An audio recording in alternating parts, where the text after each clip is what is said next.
All right, hello, welcome.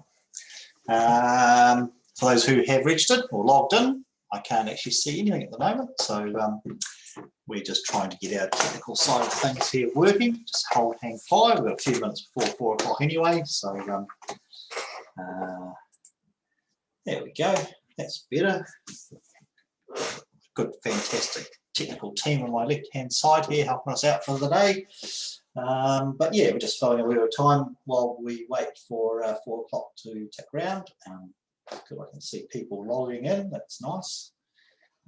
This is our third webinar that we've run, so we're not quite experts at this yet, but we're getting better. Each one we do, we learn something new, find out something new, and it's a good way of connecting with our clients and helping keep you guys all up to speed with the changes that are going on. So yeah, I'll just put the mute on here for a minute, and you can always hang fire while we wait for the last people to log in that are going to come and join us. I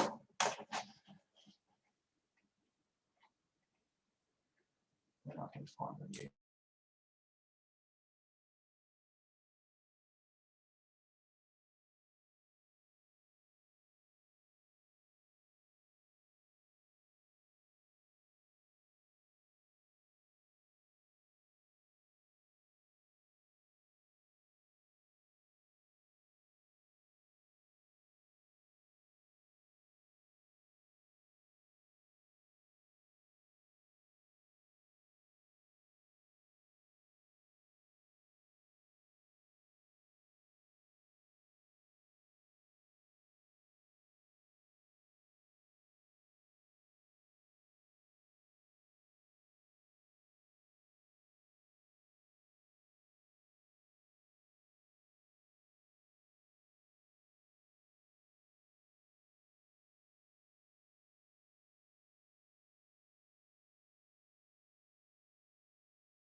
All right, cool. So welcome everyone to our webinar today.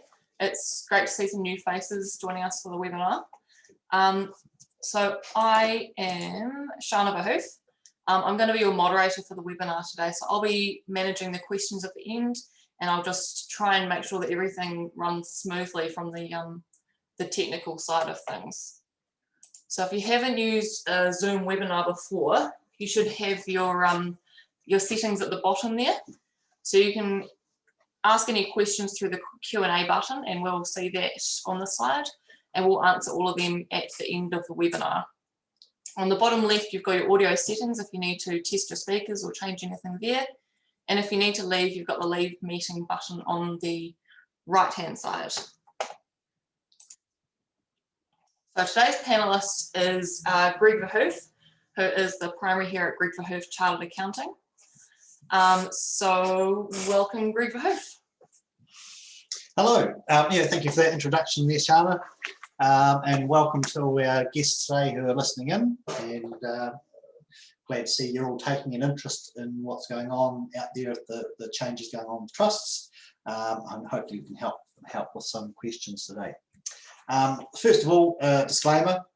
So this is a webinar. It is of a general nature. I'm not an expert in trusts, although I do tend to work with trusts on quite a regular basis. My specialty is really on the accounting side of things, the financials and record keeping. And I do work with clients as they manage their trusts and work through changing and so on. Most changes are done by deed, and deeds have to be done by lawyers. So it's normally a close relationship between the accountant, the lawyer and the client. And yeah, just really that, if you are going to change something in your trust, you need to get, good, independent, professional legal advice before doing anything. Please don't rely on something you've just heard in the end, decide that you're going to go ahead and do something. All right, so we'll barrel on in. Thought of the day, thought from Winston Churchill. Savings are a marvellous thing, especially if your parents did it for you. Just nice if you've got parents that did that for you and set you up with a trust. But the important thing to think about here is planning ahead. And now's a good time to think ahead about your trust. There are changes that come in at the end of January. I don't think they're too onerous, but it's a good time still just to review your trust and make sure it's still fit for purpose, and that's what you need carrying forward. What we're going to cover off today, this is our basic agenda. The thought about why did you first set up the trust, some of the common issues that we've come across with trusts, the impact of the new legislation, and then just some good background stuff about memorandum of wishes, power of attorneys, other areas just to think about with your trust. Some things you can think about, and what you next steps might be over between now and when the new act comes in, or the things that you might want to put in place into the new year somewhere. Okay, so webinar should go for about 45 minutes, and that should give us a bit of time for any questions at the end. Please feel welcome to use the question tab to fire some questions in, because I can see them. They'll pop up here on my screen, and it gives me a minute or two to think about the answers before we get to the end. So as we go, please feel welcome to throw any questions in there as we go. All right, so why did you set up your trust? There's a bit of work involved in setting up a trust. That don't just happen, at the click of a finger. So normally when the trust was set up, it was done for a reason. There was a bit of thought put into it. Someone went ahead and wrote a deed. There were thoughts about what should be in the deed and the purpose and the reasons for the trust existing. So just because the legislation is changing, it's sort of not a reason just to scrub all the trusts and get rid of them all. But it's a good time to think: is that purpose that the trust was set up, is it still there? Those benefits, may still be quite valid, and the benefits of having those, you still have to consider whether it outweighs the cost and the time involved in maintaining that trust, because there is a cost, and there's a cost to set it up, cost to look after it, and a cost to distribute or wind it up at the other end. Most common purpose of trusts were to protect assets, reduce the risks of protecting those assets. There were some inconsequential tax savings along the way, but also you can provide an ongoing benefit to yourselves and other future family members. Let's have a bit of a look at those in some more detail. So asset protection, one of the most common reasons for a trust. Assets often placed into a trust, things like a family home, holiday home, investment portfolios, aircraft, boats, other high value sort of assets that you want to protect. It also can be used, trust can also be used to own shares in a company, so that as the company goes up in value, that value grows inside the trust rather than being in the hands of the actual owners. Things like life insurances can be put into a trust so that when you pass on and they are realised, they are held in the trust, and the trustees can follow the instructions as to what was to happen with the benefits to the beneficiaries of that trust.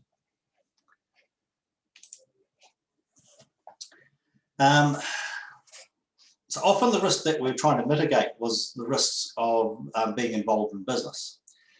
If you're running a business, you've got a company or self-employed, there are a certain amount of risks with just being in business. Health and safety risks, human resource risks, commercial risks, contracts, default of contracts, all sorts of things can go wrong in businesses, and sometimes they do.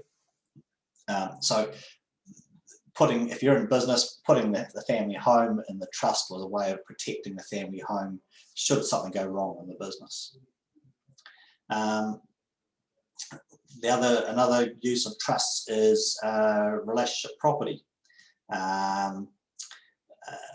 especially if you're wanting to distribute some assets to a sibling, and that sibling may not be in a steady relationship, and you might be worried that if you give them, buy them a house, that 5 years down the track, their boyfriend or girlfriend departs and claims half the house. So again, using trust to protect an asset for the next generation. So it can be, house could be held in trust for that daughter or son, but they don't actually own it. In the past, some trusts were set up because people were concerned about the rest care subsidy. It's very hard to actually get that through now. To get the rest care subsidy, you have to apply for the subsidy. And there was a bit of a change, I suppose, in that the amount that you can give can only be 27,000 in total between partners, whereas a lot of people are actually gifting that each. So if you've gifted away too much, then you're no longer eligible for that subsidy. So yeah, and it's a lot of work, I suppose, setting up a trust, doing the gifting. A lot of people never go to rest homes. A lot of people go to rest homes, don't go there for that long, and it's really probably not worth the cost of that now. But if you've got one, a trust has been set up for that purpose and it's been done correctly, then it may still be worth keeping it there.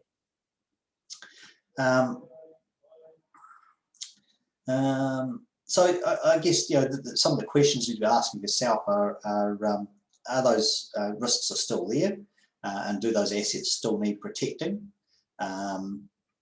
If you no longer have a business and you don't have that risk of the business, then do you still need that trust? However, the benefit of protecting the asset from relationship property claims, or setting up the trust as an ongoing income stream for future beneficiaries, for the next generation, that you may think not necessarily have the necessary financial skills to look after those funds, trust can still do that.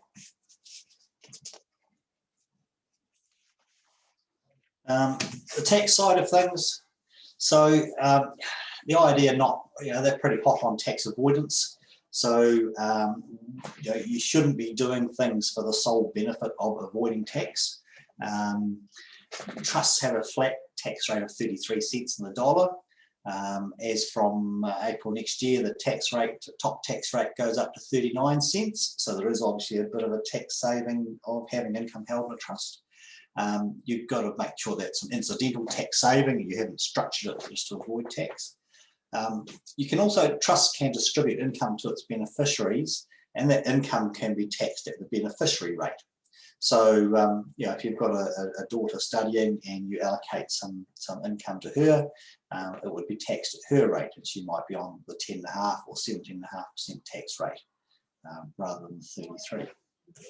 like I said, it has to be inconsequential. If you do things for the sole purpose of avoiding tax, you might get the ID knocking on your door and asking why you set up that structure. Okay, intergenerational protection. So this is where you're setting up a trust to provide an enduring value to family members. You think about the next generation and how you can help them. And it's things like, if you've got quite young children, you might want to have a trust that holds the assets so that if you fall off the planet, the assets are managed and looked after until they're old enough and financially mature enough to manage those assets themselves. Probably nothing more disheartening about giving large lumps of cash to 18, 19-year-olds, and they just go and blow it all by the time they're 25, and then they've got to struggle with the rest of their lives when they could have been well set up for things.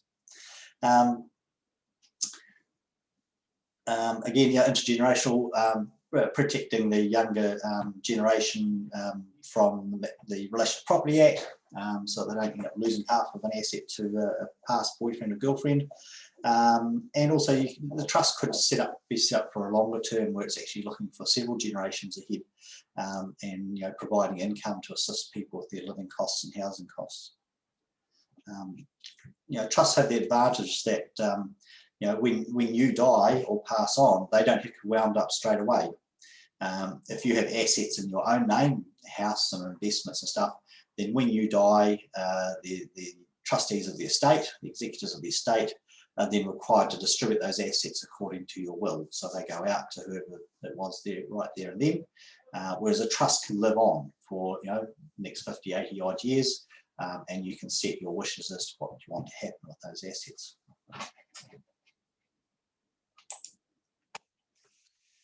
All right, bit of terminology. Nice graphic here. It looks rather confusing, but it really isn't. And we'll just work through some of these terminologies in here. So this one at the top here is the settler. So the settler is normally the person who sets up the trust and transfers some property into the trust. And normally there's the initial settler that puts the initial asset in, but also anyone who puts something into that trust, who gives something to that trust, becomes a settler. So trusts can have multiple settlers. Our trustees in the middle here are the ones who are charged with looking after those assets, and they're charged with looking after those assets for the benefit of the beneficiaries down the bottom here.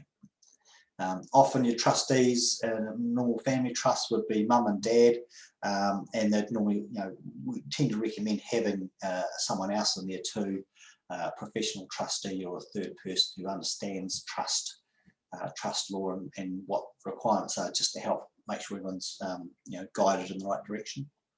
And our beneficiaries down the bottom here are the people for who the assets are being held for.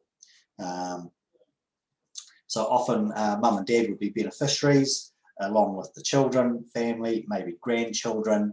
It could also be other family members, distant relatives, family friends, good friends. Also, often we see charities included in that too. And it's really good to have a charity in there, just in that, the worse off case that all the beneficiaries die in a car crash or an airplane crash somewhere.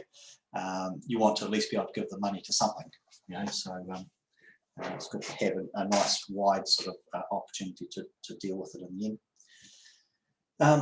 Out to the right hand side here, there are appointers, and the appointers are set in the deed as to who they are, and the appointers are the people that add or remove the trustees, or add or remove the beneficiaries, and the deed will say who they can or can't remove and what that process is. And you need to sort of think about who they are, because as time goes on, mum and dad have died, who's left to appoint the new trustees and who are those appointers. All right. We story here. So the trusts, good way to remember the types of people referred to. I'm going to go back one actually, because I didn't quite finish that. Types of people referred to in the slide. the origins of trust go back quite a long way, and it goes back to like the 12th century. And during that time, when the Crusades were going on, the knights, before heading off on their crusade, would transfer their land titles to the monks of the local church, and with their express instructions that if they were to die in battle and not return, that the land was to be used for their families.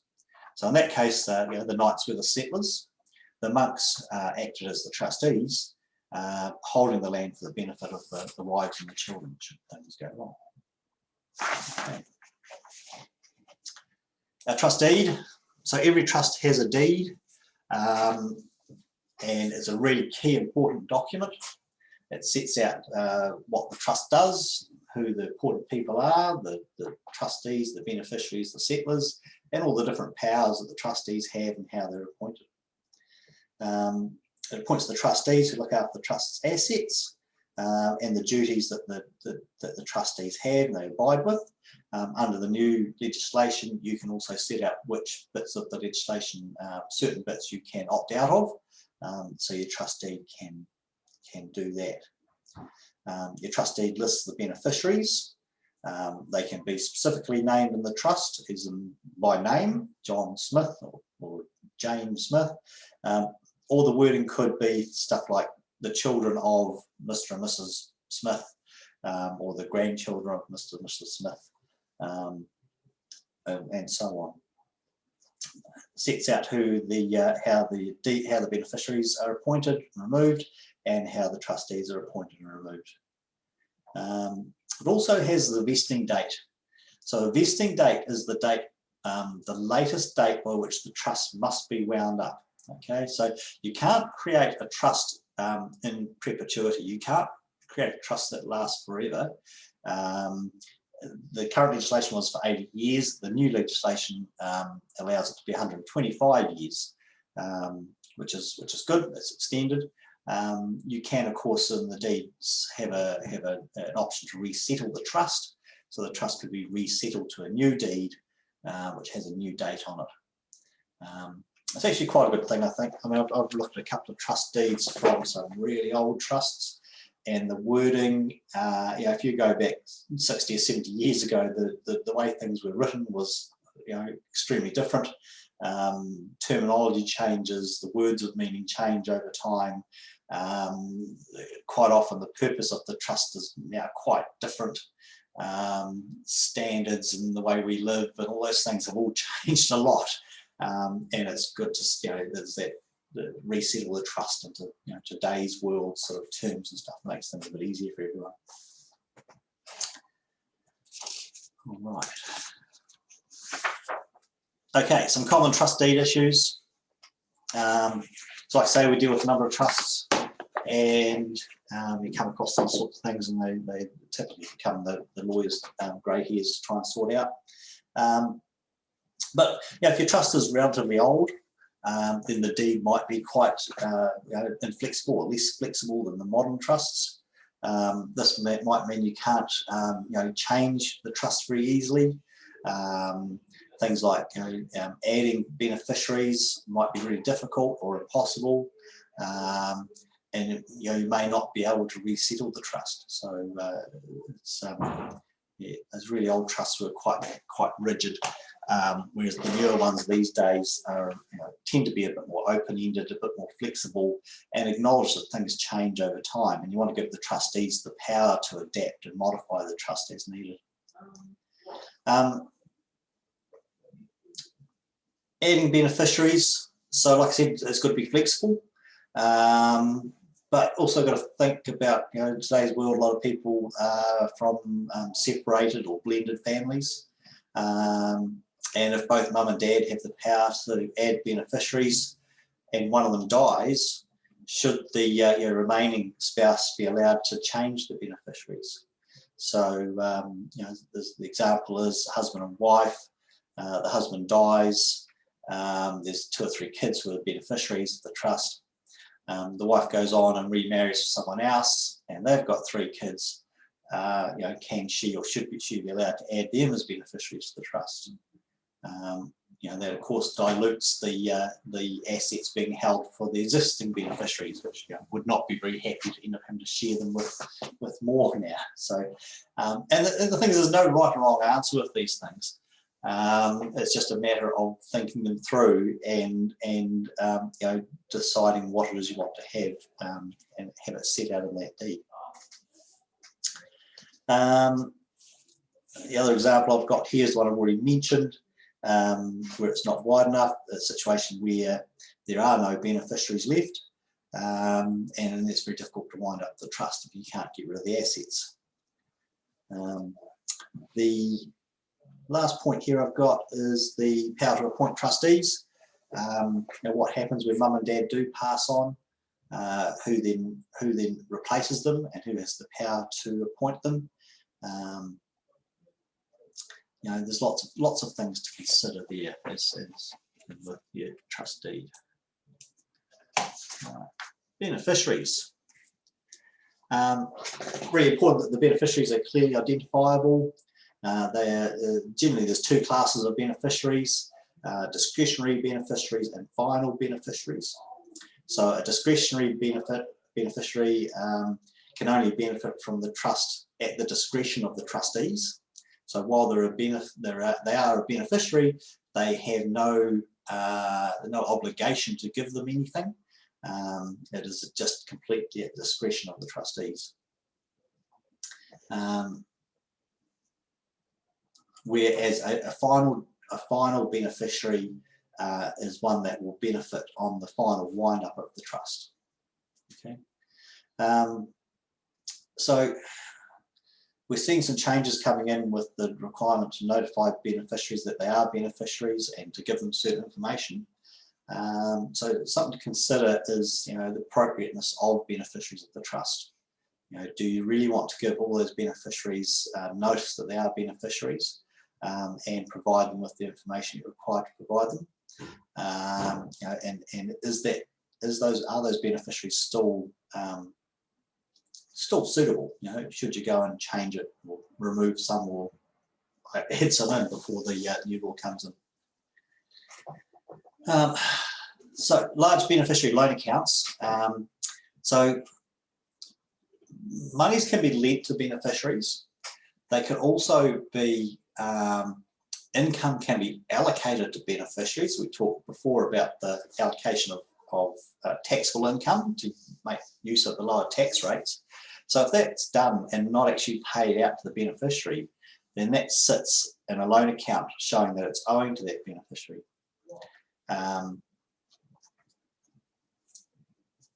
So you get this sort of unevenness going on between beneficiaries, and it's just a matter of being aware of where all those loan accounts sit and that the trustees are happy with them, and that if you want to tidy them up, that there are things that you can do to do that.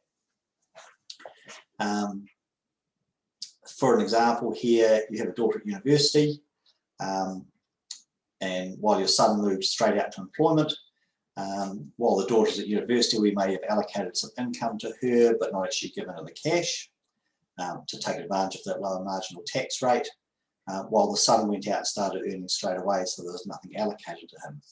So in this case, we're going to end up with nothing owing to the son, yet the current account or large loan account for the daughter might show there's money owed to her. Again, no right or wrong answers, but you need to consider how these different loan balances are going to be treated.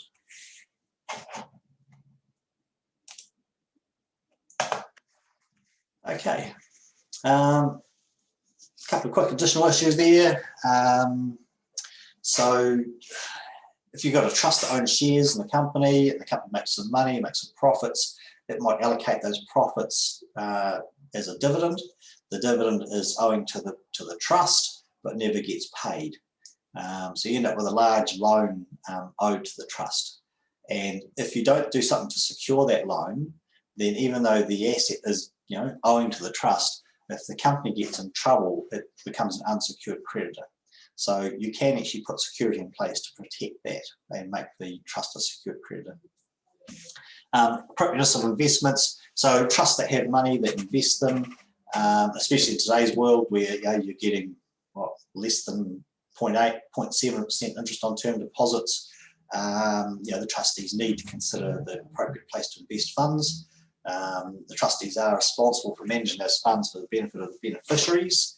If you just leave it earning no interest, the beneficiaries might come back and say, "Oh, we expected you to look after this, and you haven't taken good care.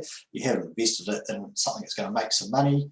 We're not very happy." So you just always got to consider where the money is invested and to make sure you're thinking the best interest of those beneficiaries. Right, we'll move on to the new legislation. Well, just first of all, just go back a bit. In 2011, the gifting duty was abolished, which meant that you weren't restricted to the $27,000 a year gift. You could gift as much as you like as a one-off distribution. So a lot of people took that opportunity to get rid of any balances owing to the trust and forgive them to the trust. The new Trust Act comes in January next year. It replaces the old Trust Administration Act. And they don't really know because there is no register of trusts, but there's expected to be somewhere between 300,000 and 500,000 trusts in New Zealand. They're all going to come under the new legislation.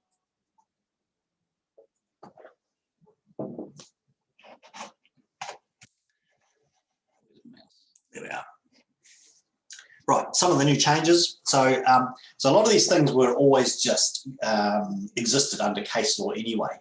But now they're actually written into the legislation, so we have good, clear idea what we should be doing. So trustees' duties, and these are split into two. So we have mandatory duties. So trustees are required to do this regardless. And the default duties are a bunch of other duties which the trust can opt out of by recording a deed to do so. Right, mandatory duties for a start. So the trustees, pretty common stuff. They should know what's in the trustee. They should know the terms of the trust. They have to act within accordance to those terms. And this is where if you don't, your beneficiaries can seek redress through the courts. Just go, hey, the trustees didn't act within the terms of the trust, and therefore I'm now seeking compensation for that. Acting honestly and in good faith, well, that's pretty straightforward. Act for the benefit of the beneficiaries, which is why the trustees are there. Or to further the purpose of the trust, and exercise their powers for a proper purpose. So they're all fairly straightforward. That's nice and easy. The default duties are a little bit more wider, I suppose. Things like the duty of care to invest prudently, and to not exercise power for their own benefit. All pretty much, go without saying. To actively and regularly consider the exercise of trustees' power highlights the importance of holding regular meetings, to record evidence of those meetings, to show that you are using those trustees' power for the correct purposes. You, as a trustee, you can't commit a trust to something in the future. You can't commit to income or capital. You can't commit to that having to be allocated in a certain way in the future. You have to let the trustees of that point in time actually make those decisions.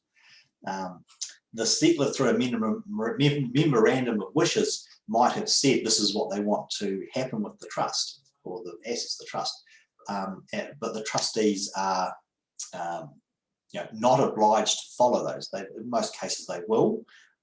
But there's no legal requirement to have to follow the memorandum of wishes. It's a guidance to the trustees. Avoiding conflict of interest is always good. It's always handy to do that. You want to document decisions, keep proper minutes, and keep records of why decisions regarding the trust were made. Be impartial and not to profit. So that's one you've got to be. If you've got a professional trustee and that person wants to be paid a fee, then maybe this is one of the ones that you need to opt out of in your trustee under the law. You can opt out of some of these. Duty to act and reward. So that's the same, not for profit. Duty to act and I can't say it now. I keep saying anonymously, but it's not anonymous. Unanimously. Got it. Unanimously.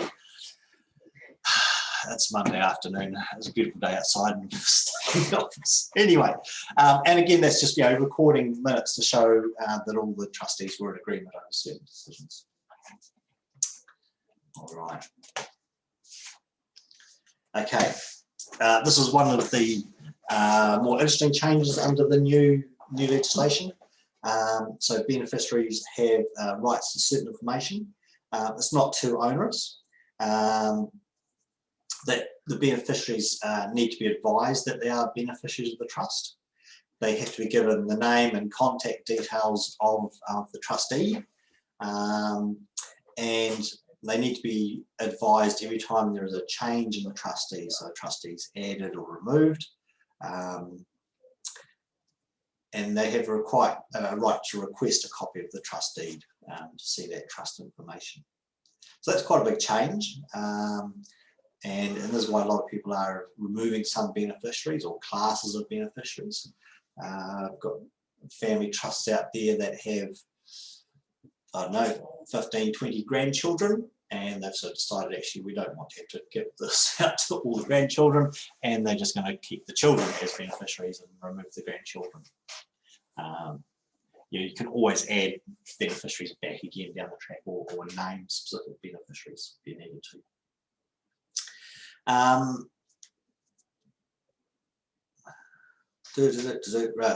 Copy of the trust deed. There's also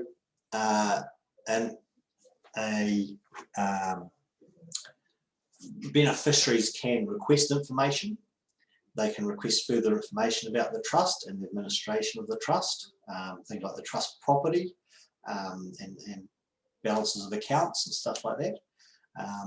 The trustees are not obliged, they have to consider whether to provide that information. There's a whole set of sections in the Act that give the reasons as to why they can withhold that information. They can look at the nature of the interests that are held by the beneficiary, whether that information might be subject to personal or other commercial confidential agreements, the expectations of the settler at the time the trust was created, the age and the living circumstances or the lifestyle circumstances of the beneficiary, the effect that that might have on the beneficiary of giving them that information, the effect on the trustees, beneficiaries or other third parties, the practicality of providing such information. So there's lots of reasons not to give out stuff, but you have to show, if you've had the request, that the trustees have been through and considered all those things and made a decision to withhold information based on something in the Act. And that's going to be interesting because that might be where we see further litigation down the track, where beneficiaries request something, get turned down, and they go to the courts and go, why was it turned down? Right, some other significant changes. And again, most of the stuff is straightforward, but it wasn't in the last Act. So retention of core trust documents. So all the trustees must have a copy of the trust deed and any changes to that deed.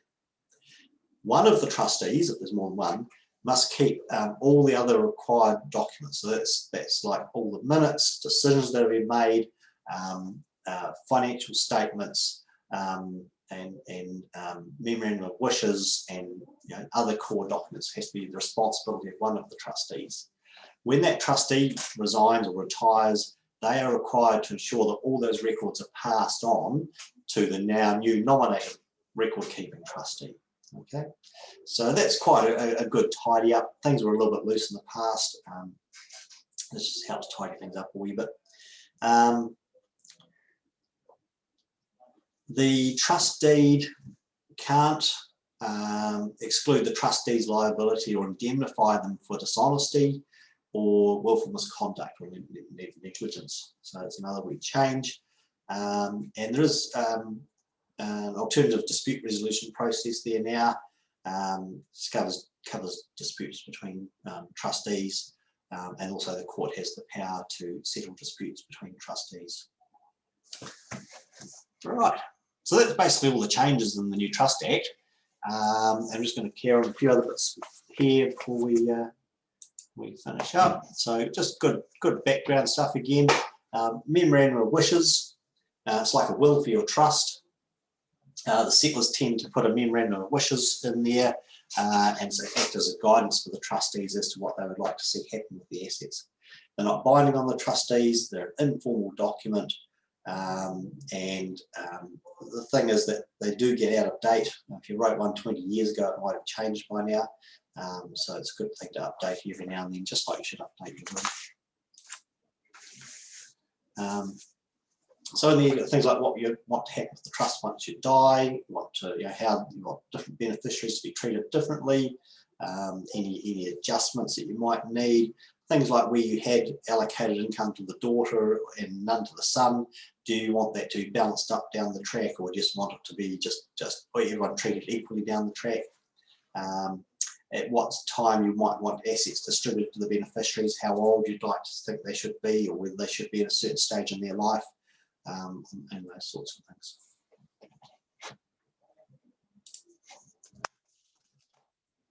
Okay, power of attorneys. So you got your trust deed, you got your memorandum of wishes, you have your own will, and power of attorneys are part of that whole set of documents you need to have as well. So there's two different types: there's general power of attorneys and enduring power of attorneys. So a general power of attorney is where you allow someone to manage your affairs while you're not here. So maybe you're overseas or away from home, and you give a general power of attorney to someone to sign documents on your behalf while you're away. The thing is that they do cease at the time you become incapacitated. So you've got to have that enduring power of attorney as well. So enduring power lets you decide who can make important decisions about you, and maybe you can't make those decisions because you've had an accident or you're unwell. It's important that you appoint them while you are still well. You can't do it once you've lost your mind. Common sense, I suppose. And you have two different types of power of attorneys. You have ones for just your financial affairs and ones that look after your health and medical and personal well-being. So you should make sure they're up to date as well. Right, wills. Probably the final bit you need to make sure is all up to date, but you should review them probably every 3 to 5 years. Things do change. Often if you've got a trust, you'll just leave any remaining assets to the trust and let the trustees deal with the distribution of assets.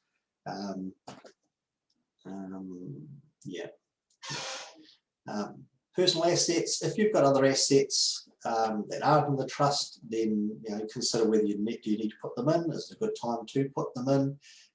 Try and keep everything tidy rather than having assets sort of all over the place.